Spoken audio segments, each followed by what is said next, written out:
బ్రేకింగ్లో చూస్తున్నాం. రక్షక భట నిలయాలు సామాన్యుడికి రక్షణ కల్పించాల్సిన చోటు. కానీ వికారాబాద్ జిల్లా పెద్దేముల్ పోలీస్ స్టేషన్ పరిధిలో జరిగిన దారుణం చూస్తే చట్టాన్ని కాపాడాల్సిన పోలీసులే ఒక నిరుపేద యువకుడి జీవితాన్ని నిలువునా ఎలా ఖననం చేయగలవో అర్థమవుతోంది.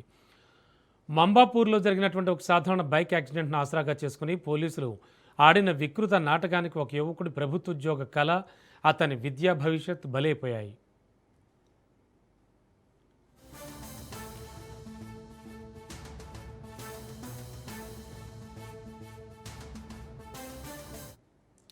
వికారాబాద్ జిల్లా పెద్దేముల్ మండలం మంబాపూర్లో జరిగినటువంటి ఓ సాధారణ రోడ్డు ప్రమాదం ఒక యువకుడి జీవితాన్ని, అతని ప్రభుత్వ ఉద్యోగ కలలను ఎలా చిన్నాభిన్నం చేసిందో చూపించే సంచలన కథనం ఇప్పుడు రాష్ట్ర వ్యాప్తంగా చర్చనీయాంశమైంది.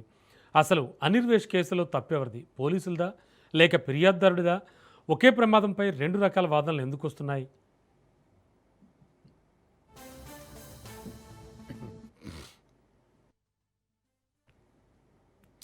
మంబాపూర్ గ్రామానికి చెందిన అనిర్వేష్ అనే యువకుడు ఈ నెల 2వ తేదీన స్కూటీపై వెళుతుండగా వెనక్క నుంచి వచ్చిన బుల్లెట్ వాహనం ఢీకొట్టింది.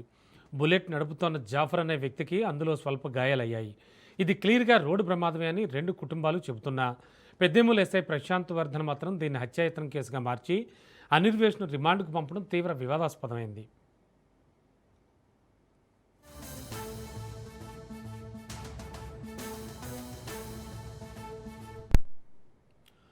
పోలీసుల ఈ ముందస్తు ప్లాన్ వల్లే ఈ నెల 9న జరగాల్సిన పోస్టల్ శాఖ ఉద్యోగ ఇంటర్వ్యూకు అనిర్వేష్ హాజరు కాలేకపోయాడు. చేతికి అందాల్సిన ప్రభుత్వ ఉద్యోగం కాస్త పోలీసుల అత్యుత్సాహం వల్లే చేజారిపోయిందని, తమ కొడుకు భవిష్యత్తును అన్యాయం చేశారంటూ అనిర్వేష్ తల్లిదండ్రులు కన్నీటి పర్యంతం అవుతున్నారు. ఇందులో ఆశ్చర్యకరమైన విషయం ఏంటంటే గాయపడ్డ జాఫర్ కుటుంబం కూడా ఇది కేవలం ప్రమాదమే అని, తమకు ఎలాంటి గొడవలు లేవని చెప్తోంది. మరి అలాంటప్పుడు హత్యాయత్నం 307 సెక్షన్ ఎవరు చేర్చారు?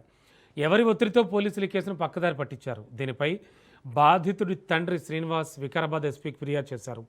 ఈ వ్యవహారంపై తాండూరు డీఎస్పీ స్పందిస్తూ విచారణ జరిపి పూర్తి వివరాలు వెల్లడిస్తామని తెలిపారు.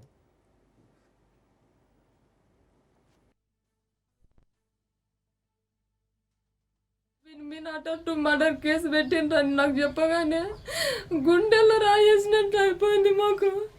తర్వాత ఎస్ఐ దగ్గరికి పోయి మాట్లాడినా, ఏం సార్ మా కొడుకుకి అన్యాయం చేసినావు, నువ్వు ఇట్లెందుకు చేసినావు, మాకు ఇన్క్వైరీ లేదు ఏం లేదంటే, ఇద్దరు కానిస్టేబుల్ని పంపించి చేసినంటే మాకు తెలియదు ఎట్లా చేస్తావు సార్, మా ఇంటికి వచ్చి మా ఇంటి పక్కల అడగాలి, అందరిని అడిగిన తర్వాత నీ పని చెయ్యాలని చెప్పిన. నీకు అడట్టు మర్డర్ కేసు ఎవరు పెట్టిండ్రు సార్ అంటే ఏం చెప్పట్లేడు, పొలిటికల్ పైన రాజకీయం పరంగా అయినాయి అంటే మాకు ఎటువంటి గొడవలు తెలిపాయి సార్ అని చెప్పినాం. కక్షలు అంటూ ఎవరివి లేవు అసలు, వీళ్ళు అట్లా పుట్టించి రాపిచ్చిన కాంప్లైంట్. ముస్లిం వాళ్ళకంటే ముస్లిం వాళ్ళ అబ్బాయి ఇప్పుడు యాక్సిడెంట్ అయ్యి పడిపోయిన అబ్బాయి అన్న ఏం చెప్పిండంటే రాజకీయానికి మాకు 100 అడుగుల దూరం ఉంటాం, వీళ్ళకి మాకు ఎటువంటి సంబంధం లేదని చెప్పిండు ఆ పిల్లగాడు. చెప్పినాక అప్పుడు ఎస్ఐ ఏం మాట్లాడతలేడు ఇక మాతోని. కొడుకుకి న్యాయం కావాలి, నా కొడుకు జీవితం అన్యాయం చేసిండు ఎస్ఐ చెప్పాలి, మాకు ఏం సమాధానం ఇస్తాడో ఎస్ఐ చెప్పాలి. నా కొడుకు జీవితం అయిపోయి 1 లైఫ్ పాడైపోయింది ఇప్పుడు. कौन करे ये हमारे पड़ोस से नू लोगों के बच्चे को पुलिस स्टेशन में ले लेके गए बोल के उन्हें फ़ोन करे, तुम लोग आओ क्या है बात करेंगे बोल के बोले। तो मैं हमारे भैया गए पुलिस स्टेशन को। मैं जाने से पहले बच्चे को, वो अनिर्वेश जो बच्चा है ना, वो बच्चे को लेके पुलिस स्टेशन चले भी गए। चले जाने के बाद हम लोग ठहरे वहाँ बात करें उनसे। उन लोग हमको पूछे, क्या पूछे बोले तो आप लोग अटेम्प्ट टू मर्डर केस कहीं को करे, कैसा हमारी तुम्हारी कुछ भी दुश्मनी है क्या बोल के उन्होंने पूछे। तो हम लोग बोले हम लोग तो वो केस नहीं करे, हम लोग ऐसा एक्सीडेंट हुआ उनके ऊपर कुछ भी चरिए लेके हमको कुछ भी न्याय दिलाते शायद बोल के बात करके केस करके आए। तो अटेम्प्ट टू मर्डर।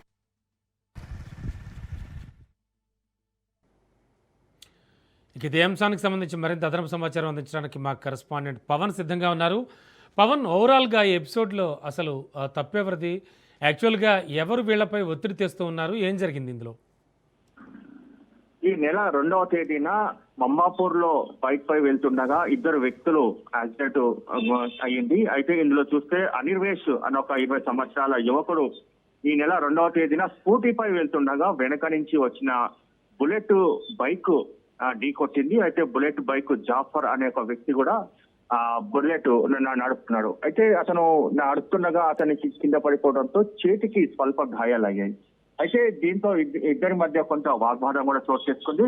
దీంతో జాఫర్ సోదరుడు మెహేజ్ పోలీసులో కూడా ఫిర్యాదు చేశారు. పోలీసులకు మాత్రము ఇలా యాక్సిడెంట్ అయ్యిందని చెప్పి మాత్రమే ఫిర్యాదు చేశారు. కానీ ఇక్కడ మాత్రము ఇంకో ట్విస్ట్ కూడా వెళ్ళలోకి వచ్చింది. అయితే పోలీసులు హత్యాయత్నం కింద కేసు నమోదు చేసి అనిర్వేష్ ని కూడా రిమాండ్ కు తరలించారు. దీంతో ఒక్కసారిగా తల్లిదండ్రులు కూడా అసలు ఏం జరుగుతుందని ఆరా తీసిన నేపథ్యంలో అటెంప్ట్ మర్డర్ కింద కేసు నమోదు చేశారని దానిపైన కూడా వీరు తల్లిదండ్రులు కూడా ఒక్కసారిగా ఉలిక్కిపడిన పరిస్థితి చూస్తున్నాము. ఎందుకంటే ఇలాంటి యాక్సిడెంట్ కేసులు చాలా జరుగుతూనే ఉంటాయి. కానీ ఒక యాక్సిడెంట్ కేసుకు సంబంధించి ఇటు అటెంప్ట్ మర్డర్ కేసు కింద ఎలా మార్చారనే దానిపైన కూడా ఇప్పటికీ కూడా క్లారిటీ ఇవ్వలేని పరిస్థితిలో ఉంది. ఎందుకంటే ఎవరైతే ఫిర్యాదు చేశారో వారు కూడా మీడియా ముందుకు కూడా వచ్చి మాట్లాడారు. తాము కేవలము యాక్సిడెంట్ కి సంబంధించిన దానిపైనే ఫిర్యాదు చేశాము, కానీ ఎక్కడ కూడా అటెంప్ట్ మర్డర్ సంబంధించి దానిపైన కూడా ఫిర్యాదు చేయలేదని చెప్పి కూడా చాలా క్లియర్ గా ఉన్నారు. అంతేకాకుండా వారు కంప్లైంట్ ఇచ్చిన కాపీని కూడా మీడియాకి ఇచ్చారు. కానీ పోలీసులు అసలు మర్డర్ కేసు కింద ఎలా దీన్ని మార్చారనే దానిపైన కూడా ఇంకా క్లారిటీ రాలేదు. ప్రజెంట్ అంతర్గత విచారణ కూడా కొనసాగుతుంది. అయితే పెదమూలు సంబంధించిన నేపథ్యంలో మంబూరులో యొక్క దీనికి సంబంధించి బైక్ యాక్సిడెంట్ చేసింది. పెద్దమూరు యొక్క పోలీసులు అసలు దీనికి సంబంధించి ఏ విధంగా ఇన్వెస్టిగేషన్ చేశారో, ఈ కేసును ఏ విధంగా పక్కదారి పట్టించారనే దానిపైన కూడా ఇంకా క్లారిటీ రాలేదు. దీనికి సంబంధించి ఇంకా విచారణ కొనసాగిస్తున్నాం అనే దానిపైన కూడా ఇటు డిఎస్పీ స్పందించారు. అయితే కేసుకు సంబంధించి అన్ని విషయాలు సమగ్రంగా విచారణ జరిపిన తర్వాత పూర్తి వివరాలు చెప్తామని చెప్పి మరోవైపు ఇటు పోలీసులు కూడా చెప్తున్నారు. రెండు కుటుంబాలకు న్యాయం జరిగేలా దీనికి సంబంధించి వ్యవహరించాలనేది మాత్రం ప్రధానంగా దీనికి సంబంధించి ఇటు బాధితులు కావచ్చు, అంతేకాకుండా ఇప్పటికే జైలుకి వెళ్లిన అనిర్వేష్ తల్లిదండ్రులు కూడా కోరుతున్నారు. ఎందుకంటే అతనికి ఈ నెల 9వ తేదీన పోస్టల్ డిపార్ట్మెంట్ కి సంబంధించి ఇంటర్వ్యూ ఉంది. కానీ మాత్రము అతన్ని రిమాండ్ కి తరలించిన నేపథ్యంలో ఆ ఉద్యోగం కూడా పోయింది. అంతేకాకుండా మరోవైపు చూస్తే ఇతను ఇంకోసారి అంటే ఇతనిపై కేసు నమోదైన నేపథ్యంలో మరోసారి ఇతనికి ఉద్యోగం కూడా రాకుండా ఉండే అవకాశం కూడా కనిపిస్తుంది. ఎందుకంటే కేసు నమోదు చేశారు కాబట్టి ఇంకోసారి ప్రభుత్వ ఉద్యోగంకి ఉన్న వ్యక్తికి ఏదైనా కేసు నమోదైతే ఉద్యోగ అవకాశం కూడా ఉండదు. కానీ అలాంటి దీనిపైన కేసు నమోదు చేయడంతో తల్లిదండ్రులు కూడా ఆవేదన వ్యక్తం చేస్తారు. Okay, thank you Bhavan.